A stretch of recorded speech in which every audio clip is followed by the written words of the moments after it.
మిథునం వారికి కనుక చూసుకున్నట్లయితే మిథున రాశి వారికి 3వ తేదీ నుంచి కుజుడు రాశిలోకి వస్తున్నాడు, పూర్వజన్మ కర్మకారకుడు. అదేవిధంగా 2లో రవి గురువులు, 3వ స్థానంలో కేతు, 4వ స్థానంలో నీచబడుతున్నటువంటి శుక్రుడు 2 ఆగస్టు 2 నుంచి వెళ్తున్నాడు. భాగ్యరాహు దశమంలో శని.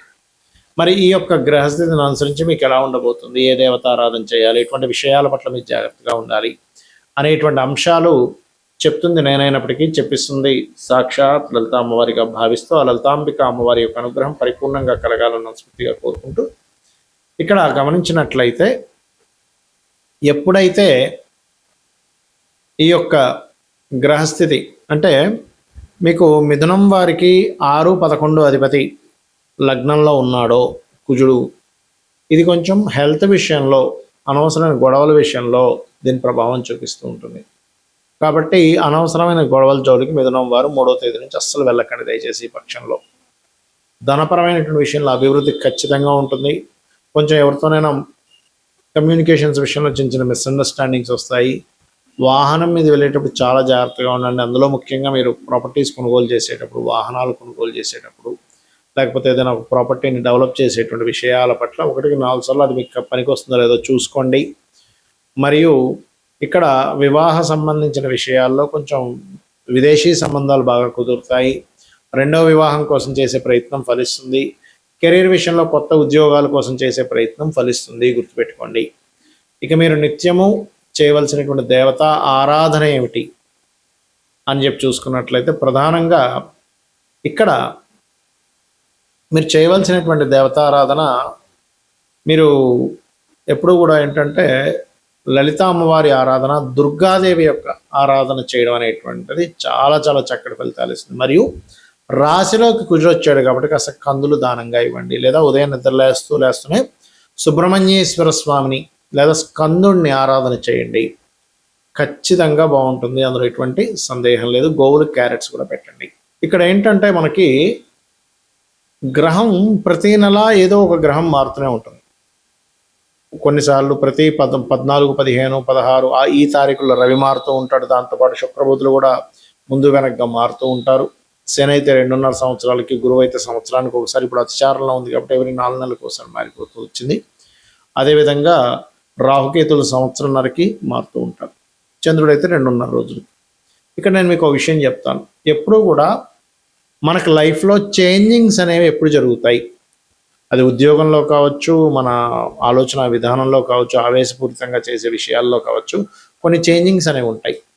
అవి ఎప్పుడు జరుగుతాయంటే ఒక గ్రహం మారినప్పుడు జరుగుతూ ఉంటాయి.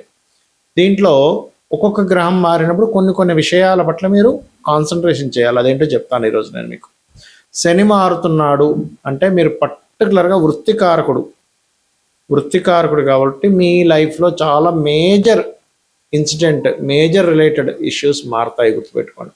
అది ముఖ్యంగా వర్క్ రిలేటెడ్ ఉంటుంది.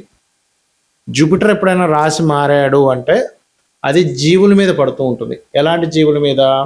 విశ్వంలో ఉండేటువంటి మొత్తం జీవుల మీద పడుతూ ఉంటుంది, గుర్తుపెట్టుకోండి.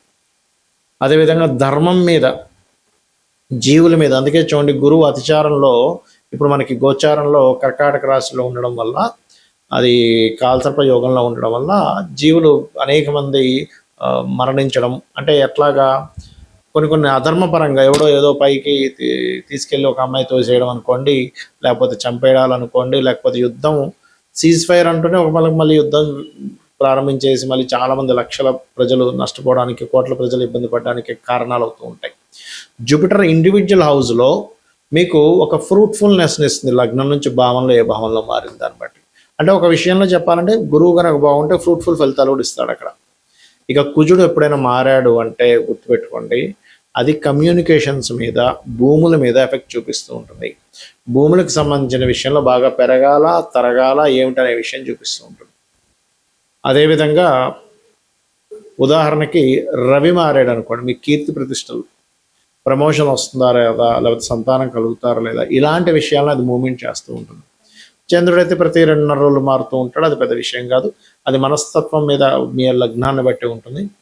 ఇక శుక్రుడు బుధుడు కనుక చూసుకుంటే, శుక్రుడు మీ ధన వ్యవహారాలు లేదా ఇంట్లో ఉండేటువంటి స్త్రీల విషయంలోని, అలాగే మీరు మీ లగ్జరీ రిలేటెడ్ వాహనం కొనుక్కోవడం, గృహం కొనుక్కునే విషయాలకి అది పాజిటివ్గా ఉంటుందా నెగిటివ్గా ఉంటుందా అని అర్థం చేసుకోవాలి.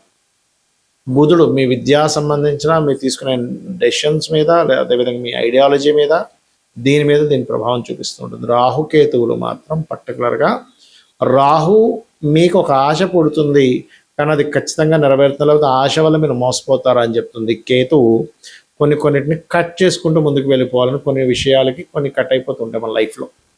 అంటే కొన్ని బంధాలు కట్ అవ్వచ్చు, కొంత ఆఫీస్ నుంచి ఇంకో ఆఫీస్ మారచ్చు, లేనట్లయితే కొన్ని వ్యసనాలు వదిలేయచ్చు, లేదా కొన్ని వ్యసనాలకి కనెక్ట్ అయిపోవచ్చు, మనిషి చెప్పలేం, అలా ఉంటూ ఉంటుంది. బట్ ఏదైనా సరే డిటాచ్మెంట్ని కేతు ఇస్తూ ఉంటాడు. అయితే ఎప్పుడైనా ఒకటే గుర్తుపెట్టుకోండి, మీకు గ్రహస్థితి బాగుండాలి అంటే ఏ గ్రహం మారితే ఆ గ్రహానికి సంబంధించిన దానం ఇవ్వండి. ఫస్ట్ ఆఫ్ ఆల్ గుర్తుపెట్టుకోండి. లేదా ఆ గ్రహం ఏ గ్రహంతో కలుస్తుందో దానికి సంబంధించిన దానం ఇవ్వండి. అలా ఒక్కొక్క గ్రహానికి చూసుకుంటే రవి అయితే సూర్యుడు, చంద్రుడైతే చంద్రుడు 2.5 మారుతూ ఉంటాడు కూడా పర్లేదు, శివాభిషేకం చేసుకోమంటుంటారు. అందుకే ఎందుకంటే చంద్రుడు 2.5 రోజులకు మారుతూ ఉంటాడు, రోజుకో నక్షత్రం మారుతూ ఉంటాడు. శివాభిషేకం చేసుకోవడం వల్ల చంద్రబలం పెరుగుతుంది. కుజుడైతే కందులు, బుధుడైతే పెసలు, శుక్రుడైతే బొబ్బర్లు, గురువైతే శనగలు, శని అయితే నువ్వులు, రాహు అయితే మినుములు, కేతు అయితే ఉలవలు దానంగా ఇవ్వాలి. గుర్తుపెట్టుకోండి. ఇవి గనక మీరు గ్రహం ఎప్పుడు మారుతుంది అనేటువంటిది మీరు గూగుల్లో సెర్చ్ చేసినా తెలుస్తుంది. సన్ ఈ సంవత్సరం ఈ రాశి నుంచి ఈ రాశి ఎప్పుడు మారుతుందంటే అది డేట్ ఇస్తుంది.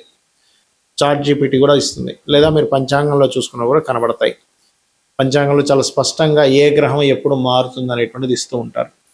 ఆ రకంగా మీరు చూసుకుంటూ ఉండాలి. గుర్తుపెట్టుకోండి. ఇలా చూస్తూ మీరు నిత్యము కనుక మీ యొక్క పూజా గదిలో నిత్య దీపారాధన ముఖ్యంగా అలవాటు చేసుకోండి. నిత్యము ఒక ఆలయానికి వెళ్ళడం, మీ ఇంటికి దగ్గరలో ఏ ఆలయం ఉంటుందో చాలా దగ్గరలో ఉండే ఆలయానికి వెళ్ళడం ప్రాక్టీస్ చేయండి. ఫస్ట్ ఆఫ్ ఆల్ రోజు ఆలయానికి వెళ్ళడం వల్ల పిశాచ యోగాలు పట్టవు. మనకు గుర్తుపెట్టుకున్న పాయింట్ నెంబర్ 1. ఎందుకంటే మన గ్రహస్థితి ఒక ఎత్తు అయితే పిశాచ యోగాల వల్ల మన ఆలోచన విధానము, మన అలవాట్లు, మన అడిక్షన్స్ ఇవన్నీ జరుగుతూ ఉంటాయి. అది క్లియర్ అవుతుంది. గుర్తుపెట్టుకోండి. ఇలా చేయండి. ఖచ్చితంగా మీకు మీ యొక్క జీవితంలో ఏదైతే ఇబ్బంది పడుతున్నారో ఆ ఇబ్బంది నుంచి క్లియర్ అవుతుంది. అలాగే సంవత్సరానికి ఒకసారి అయినా 6 నెలలకు ఒకసారి అయినా దానికి క్షేత్ర దర్శనం చేసుకోండి. అన్ని విధాలు మీకు బాగుంటుంది. అయితే ఎప్పుడు కూడా మీరు దానం ఇచ్చేటప్పుడు గుర్తుపెట్టుకోండి, దానంతో పాటు వస్త్రం కూడా ఇవ్వాలి.